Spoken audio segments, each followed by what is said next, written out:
My name is Emily Guyson, and I am the Executive Director of the Freeport Pregnancy Center. Sophia contacted us looking for abortion information, and when she reached out, we discovered she had not shared her pregnancy with anyone at this point. So we made an appointment for Sophia, and when she came in, we discovered that that was the first medical care she had received all throughout her pregnancy. Our nurse manager met with Sophia, was able to take a health assessment and situational assessment, ask her questions, and give her information about the different abortion procedures that she was looking at. She educated her on her options and gave her information that she was in need of. And while she was here that day, we were able to give her an ultrasound. And that was the first time she had ever seen her baby, was on that ultrasound screen.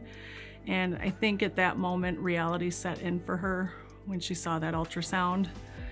She got sick in the room, and it just, I think, changed things for her with something she had been hiding for so long. At that point, she couldn't hide anymore what was happening to herself, at least. We offered her services to come back. We made a follow-up appointment with her, but she didn't return for that. And we had very little response and communication with her. We were grateful for the technology that allowed us to keep reaching out to her, but when we would ask her questions, she would respond with 1 or 2 word answers, just saying, "I don't need anything else," or we'd ask if she would like to come back in. It was, "No, I'm fine." And we were becoming concerned as the pregnancy went along that she might abandon the baby. And so as we were having those conversations with her, we were able to share safe haven information and kind of put that in her mind. And we would go a couple weeks without hearing anything, and then a 1-word, 2-word response. And as we got closer to her due date, we were getting more concerned, and we reached out a couple times and had not heard anything back. And then we were reaching out one last final time to just see if she had had her baby, how things were going.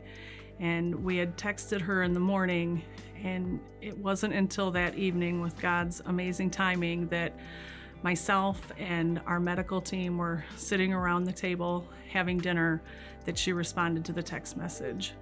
And she had replied that she was experiencing some changes, and we started asking her what kind of changes. And at that point, I was so grateful for our medical team that could evaluate what was happening with her. She had shared some of the symptoms and things that were going on, and our nurse was able to tell her that she needed to get to the hospital right away, that there was more than just her being in labor, but there were some other health issues that were happening. And those were things that I wouldn't have known to tell her had it not been for my medical team. So we continued texting her, encouraging her to get to the hospital, to tell someone, and she refused to share with anyone yet that she was pregnant, had managed to hide this pregnancy all along.